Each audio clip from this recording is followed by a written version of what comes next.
The rain had no business falling that hard in late April, but there it was, sheets of cold water battering the glass facade of the bookstore cafe, fogging up the windows, turning the downtown streets into slick rivers of gray. Inside, people huddled near the espresso machine, warming their hands on ceramic cups, waiting for the storm to pass. He was there by accident, or at least that's what he told himself later, when memory began stitching the moment together with threads of fate and inevitability. Dylan hadn't planned on stopping. He hated bookstores, or rather, he hated the quiet, the forced reverence for words that too many people quoted but never lived by. He ducked in out of the rain and stood dripping near the door, his eyes adjusting to the dim yellow light, and that's when he saw her, not beautiful in the way that caused silence or staring, but captivating in the way that made you pause for a second longer than you should. She sat alone at the corner table, a leather-bound journal open in front of her, not writing but flipping the pen in her fingers, over and over, like a small ritual. Her hair, streaked with strands of silver that refused to be hidden, was piled carelessly on top of her head, and her sweater, too large, slipping off one shoulder, looked like it had a story of its own. What struck Dylan wasn't her face or her clothes but the way she occupied the space, like someone who didn't expect to be noticed and no longer cared if she was. He stepped toward the counter, ordered something he didn't want just to stay inside, and sat at a table with a clear line of sight. Minutes passed. She didn't look up. "You forgot to take the lid." Her voice startled him, low but direct, and he turned to see her standing by his table, holding out the plastic lid with a faint trace of amusement. "You'll regret it once the steam disappears." Her smile was tight, almost mechanical, but her eyes were sharp, assessing him not with flirtation but with curiosity, maybe even suspicion. He took the lid, mumbled a thank you, and tried not to stare. She didn't sit back down. Instead, she turned to leave, but paused near the door, staring out at the rain. Something about the tension in her shoulders made Dylan speak, louder than he intended. "You know, most people pretend to like the rain. You're not even trying to fake it." She turned slowly, as if calculating whether the remark was an invitation or a challenge, and for a second he thought she'd ignore him. Then she laughed, not a polite chuckle, but a genuine, unfiltered sound that startled them both. "I hate it," she said, still smiling in surprise. "It ruins everything." Her fingers tapped against the glass door, the journal still tucked under her arm, and something in her expression shifted, not vulnerability, not quite, but the armor cracked just enough to show that maybe, just maybe, she hadn't laughed like that in a long time. Dylan stood, walked over, and without thinking too hard, reached into his coat pocket and pulled out a ridiculous plastic poncho he'd been given at a concert months ago. He held it out to her like it was a peace offering. "It's ugly, but it'll get you where you need to go without soaking through that sweater," he said, and for a second he thought she'd refuse, walk out, vanish into the downpour. But she took it, fingers brushing his, and smiled again, this time slower, deeper, like she was remembering something she didn't think she still had. "That's the first genuine smile I've managed in years," she said quietly, more to herself than to him, before pushing the door open and stepping into the rain, the plastic flapping behind her like the wings of something long forgotten. Dylan watched her disappear into the street, and for reasons he couldn't explain, he waited until the rain stopped before he moved again. It was never supposed to be anything more than a moment, a strange meeting between two people who shared a brief rebellion against their own routines, but Dylan didn't believe in leaving things half-finished. He returned to the same bookstore the next week, then the next, not searching, not waiting, just existing in the space where she might appear again. He didn't ask the baristas for her name, didn't force the universe to bend to his timing, but on the fourth Thursday, there she was, this time reading, the same leather-bound journal beside her, untouched. Her eyes flicked up as he approached, no surprise in her glance, as if she had expected him to find her again.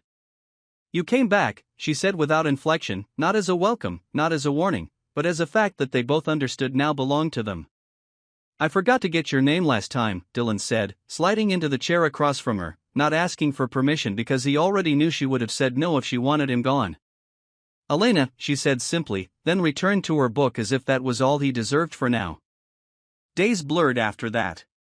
They didn't exchange numbers, didn't trade life stories, but the encounters became routine, always accidental, always carefully detached from the mess of expectations. But it's a lie to think two people can orbit each other without the gravitational pull taking hold. Dylan learned she was a photographer, not the kind that curated perfect lives on social media, but the kind that took portraits of people who hated their own reflections. She worked with clients who didn't smile, didn't pose, who only trusted someone that didn't demand they be anything other than who they were that day. That made sense to Dylan. Elena had the look of someone who had been photographed too many times by people who didn't know her. "You're not what I expected," Dylan told her one evening as they sat outside the bookstore, their feet propped on a metal bench, watching the streetlights flicker as the city folded into night. "What did you expect?" she asked, not offended, just curious. "I thought women your age avoided people like me," he said, and there it was, the unspoken truth, the line neither of them had acknowledged until now. She didn't flinch, didn't deny it, just smiled in that tired, knowing way of hers. "People like you don't usually notice people like me, unless they're bored or curious. You're still figuring out which one you are." Her words weren't cruel, just precise, like she had dissected this scenario 100 times before. "I'm not bored," Dylan said, letting the weight of that answer settle in the air between them. But there were other people, other eyes, and the city wasn't as large as it pretended to be. Whispers had a way of spreading, and even in a university town where age gaps were ignored in lecture halls, the sight of a young man spending too much time with a woman who looked like she had lived a life before him caught attention. It wasn't scandal yet, it was curiosity, half-formed rumors, speculative questions that floated in the air during late-night gatherings and filtered through group chats with detached amusement. The problem wasn't the glances from strangers, it was the voices from familiar places. Dylan's friends didn't confront him directly, they weren't brave enough for that, but the tone shifted. Invitations became less frequent. Conversations paused when he entered the room. He wasn't surprised. He had grown up in a family where appearances were more important than truths, where his mother hosted charity events to fix reputations, not lives. He had walked away from that world, or so he thought, but those expectations had a way of following you.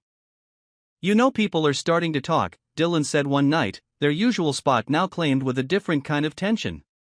Elena didn't look up from her journal. "They'll get bored eventually," she replied, but her grip on the pen tightened. "They won't. They're not curious about you. They're curious about me." It wasn't vanity, it was reality. In a campus culture obsessed with narratives, the idea of a young man quietly spending time with a woman twice his age was fuel for stories they hadn't written yet. "What do you want me to say, Dylan? That I'll disappear? That I'll let you have an easier version of this?" Her voice was calm, but there was an edge now, not anger but weariness. "I want to know if you care." He didn't ask it as a demand, but as a need for clarity. "I stopped caring about people's opinions the day I realized they'll build you up just to watch you fall. You're still too young to understand that you can't control the story once it's out." She closed her journal with a soft finality. That would have been enough tension for the night, but then his phone buzzed, a name he hadn't seen in months lighting up the screen. His older brother, Jonathan, a man who never called unless something was wrong. Dylan excused himself, stepped into the alley beside the cafe, and answered. "I heard you've been keeping interesting company." Jonathan's voice was smooth, deliberate, every word carrying weight. "Who told you?" Dylan asked, knowing full well that in his family, information didn't stay private for long. "It doesn't matter. You know how these things work. You don't want this getting back to Mom." Jonathan's tone wasn't threatening, it was warning. The line went dead before Dylan could respond, but the message had already landed. Someone had noticed. Someone had decided this wasn't acceptable. He returned to Elena, not telling her about the call, but the weight in his posture gave him away. "What now?" she asked, already knowing the answer. "Someone's going to try to make this their business." He sat down, exhaled slowly, and for the first time, the air between them felt fragile. And Elena, who had smiled at him through 1,000 silences, didn't smile this time. There is a time when every conversation shifts from words to silences, where the pauses carry more weight than the sentences, and Dylan found himself caught in that space with Elena. The bookstore had become a stage they could no longer share without an audience. The usual corner table now felt too exposed, the side glances from patrons too rehearsed. So they drifted into the hours when the city lost its sharpness, into nights where the streets emptied and words could unfold without being dissected. They didn't meet in public anymore.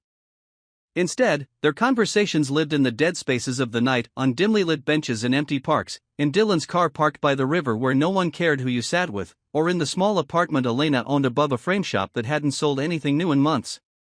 It was during these late hours that Dylan realized Elena's defenses weren't walls but doors, carefully closed, occasionally left ajar. They would sit across from each other, coffee gone cold, as she told him about the city she once loved and the people she no longer called. Dylan wasn't interested in sympathy, he wanted to understand why a woman who had built her life on capturing honest moments was now so determined to erase herself from the narrative. Elena, in return, asked him questions no one his age usually heard, questions about the things he feared, not the things he wanted, about what kept him up at night, not what he planned for the future.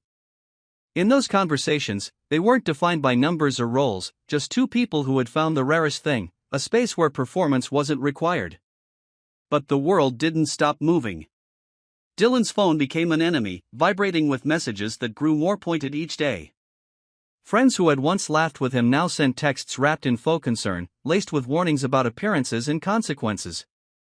His brother, Jonathan, remained the shadow that followed his steps, dropping hints of family disappointment in each call. Dylan ignored them, but he knew the cost of their silence was accumulating. Rumors didn't stay quiet forever, especially when they had fuel.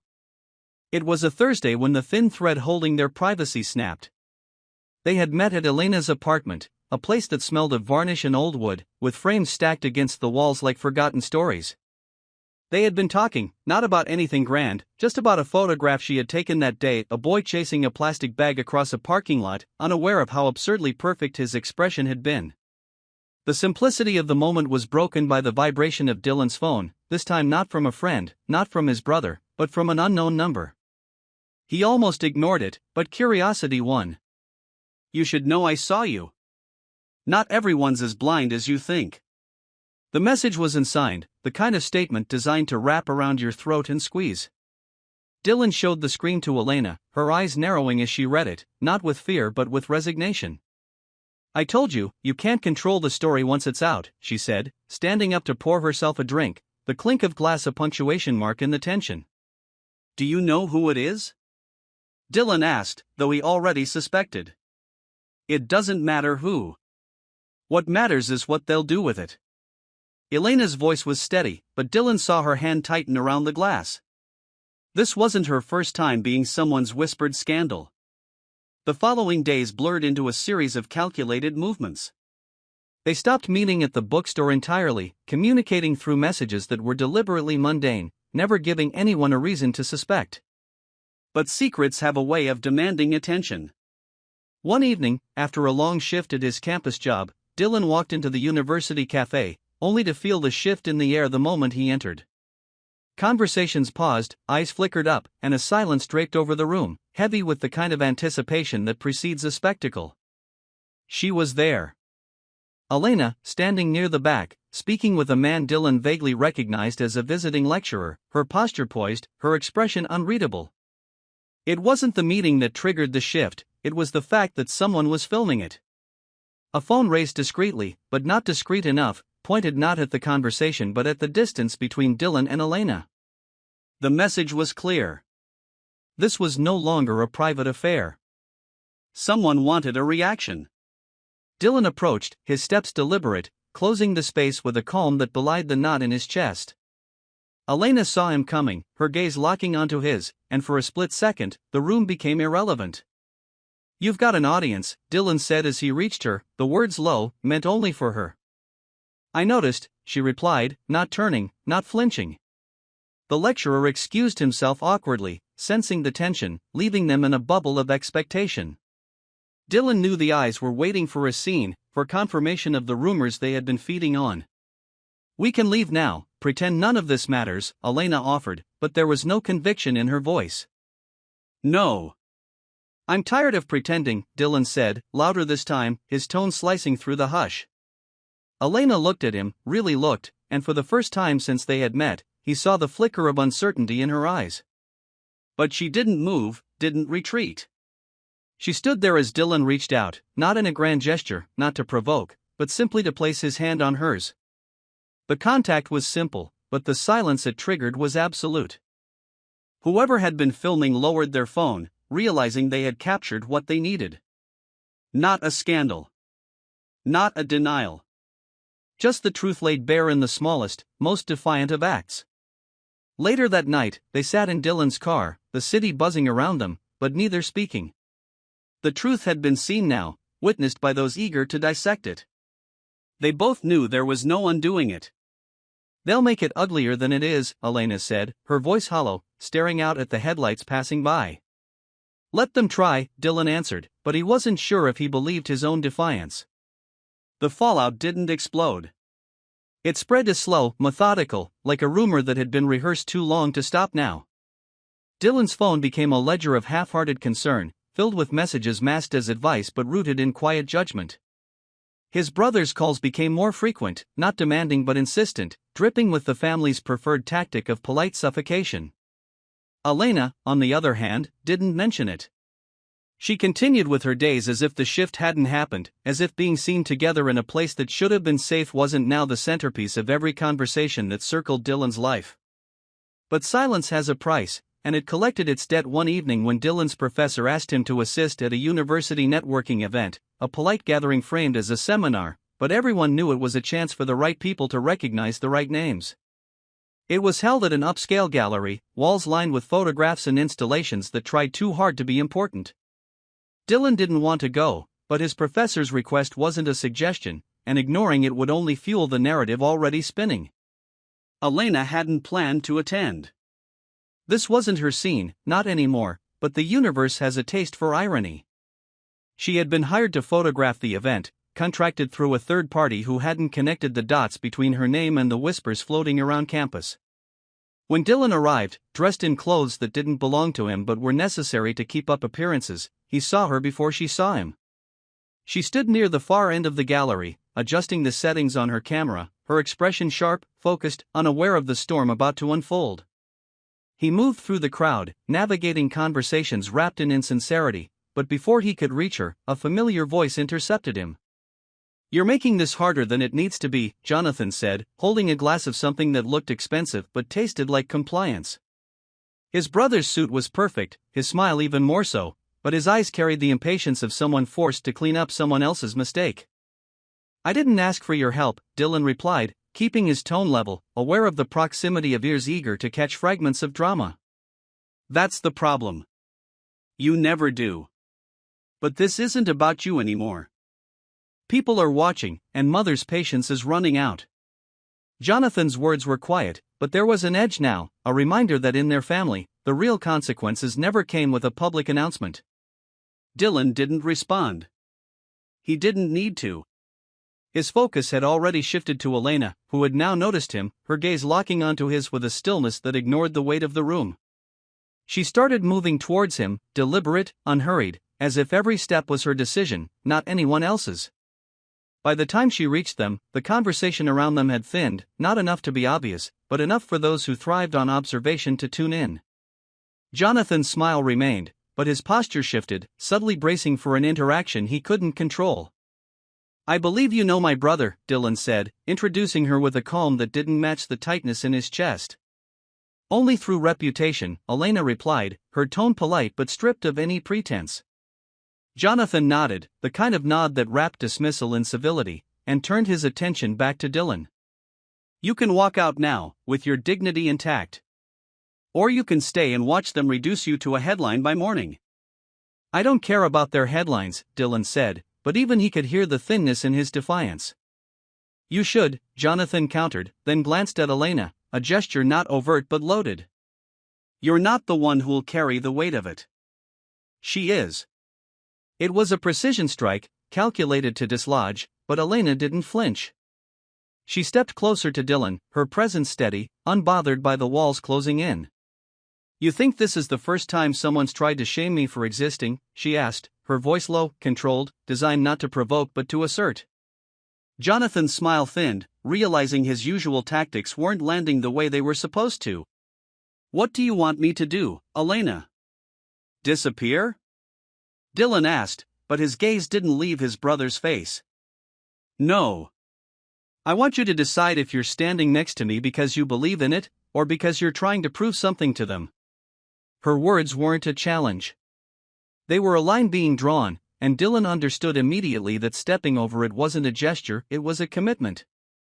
Jonathan's silence was heavier than any accusation, but Dylan didn't wait for him to fill it. He reached for Elena's hand, not with the theatrics of defiance but with the simplicity of a choice already made. The contact was small, but in the context of that room, it was louder than any declaration. People noticed. Conversations stuttered. Phones tilted at angles designed to be discreet. But Dylan didn't care anymore. Neither did Elena. The rest of the event unfolded in a haze of fractured dialogues and uncomfortable pauses. Neither of them pretended to engage. They stood side by side, a quiet refusal in a room desperate for spectacle. By the time they left, the night air felt less suffocating, but neither of them spoke. The truth had been revealed now, not in dramatic confessions, but in the quiet act of standing where they weren't supposed to. As they walked away from the gallery, Elena broke the silence. "You understand this doesn't fix anything." "I'm not trying to fix it," Dylan replied. "I'm tired of hiding it." She didn't respond, but her hand didn't let go of his, and for that moment, it was enough. The story was no longer theirs. It belonged to people who had only seen glimpses through blurred phone screens, piecing together fragments with the certainty of those who never asked questions. Within days, Dylan and Elena were no longer two people navigating a complicated connection, they had become a subject of commentary, dissected in whispers, debated with the kind of detached judgment reserved for others' lives. Dylan noticed the shift immediately. Professors who once praised his work began speaking to him with a cautious distance. Friends who had claimed to be open-minded began their sentences with "I don't judge, but," and ended them with advice on how he should probably take some time to think it through. The problem was never about them being right, the problem was that no one asked him what he actually felt. Elena carried it differently. She didn't flinch at the murmurs or the stares. This wasn't her first experience with being reduced to a narrative that didn't belong to her. She had survived public opinion before, had been through a divorce that wasn't a scandal but became one because people preferred stories with villains. But there was a difference this time. Dylan wasn't a chapter she could close when the noise became too loud. He was standing in it with her, unwilling to detach himself, and that made the noise sharper. "You can still leave, you know," Elena said one night as they sat in her apartment, the same small space that had once felt like a hideout but now carried the weight of inevitability.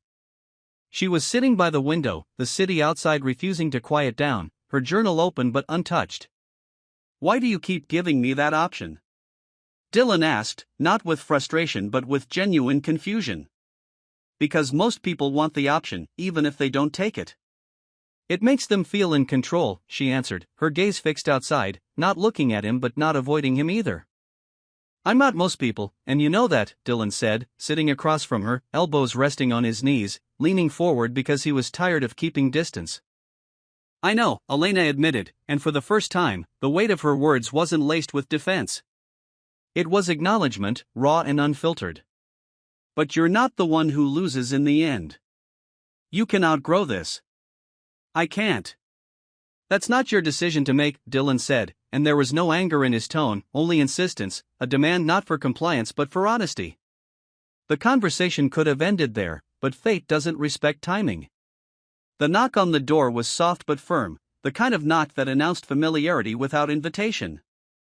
Elena stood up slowly, as if already knowing who it was, but Dylan reached the door first.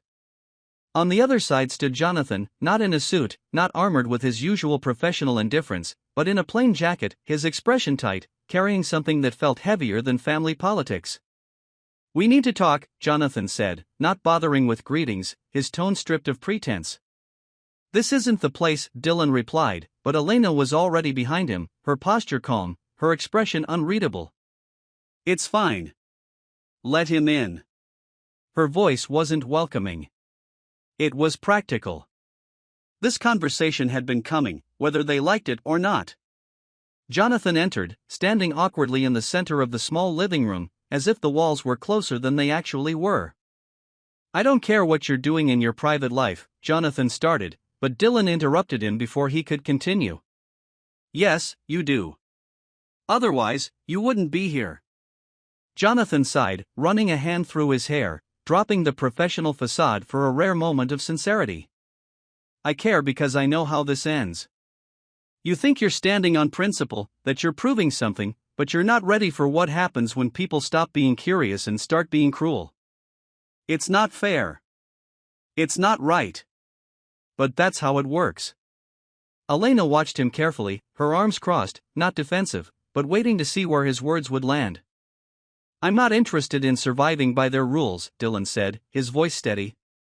Jonathan turned to Elena, not with malice but with the bluntness of someone who had always been tasked with cleaning up the aftermath. You know how this will hit him. You've lived this before. Are you really willing to let him get dragged through it when you know how it ends? Elena didn't answer immediately. She walked to the window, staring out at the skyline, letting the silence thicken. I've lost a lot of things, she said finally, her voice calm. But I've never lost because I chose honesty. I won't start now. Jonathan looked at her for a long moment, then at his brother, and something shifted in his posture. He realized they had already made their decision. He wasn't here to persuade them, he was here because the inevitability of their choice had unsettled him. You'll learn the hard way, Jonathan said, but it wasn't a threat. It was a resignation. When he left, the apartment felt heavier, but neither Dylan nor Elena spoke for a while. The weight of their decision wasn't a moment, it was a process, and now, there was no turning back. Days passed, and the noise didn't stop. But something else happened. A student approached Dylan after class, awkward, nervous, but sincere. I don't care what people are saying, she said. I think it's brave. He hadn't been expecting support. Neither had Elena when a client, an older woman who had never smiled in photos before, called to say how much she admired her for not hiding. Support didn't drown out the criticism, but it existed. It was there, quiet, unassuming, but real. They didn't tie their story into a neat conclusion. There was no grand resolution, no moment where the world clapped for them. What they had was choice. They had the choice to keep standing beside each other, regardless of how inconvenient it was for everyone else. One evening, sitting in the same cafe where it had all started, Dylan looked at Elena, a small smile playing at his lips. Do you ever think about how this ends? He asked, not as a challenge, but as a genuine curiosity. Elena leaned back, eyes narrowing thoughtfully. No. I think about whether it was worth starting. And for once, Dylan didn't need an answer beyond that.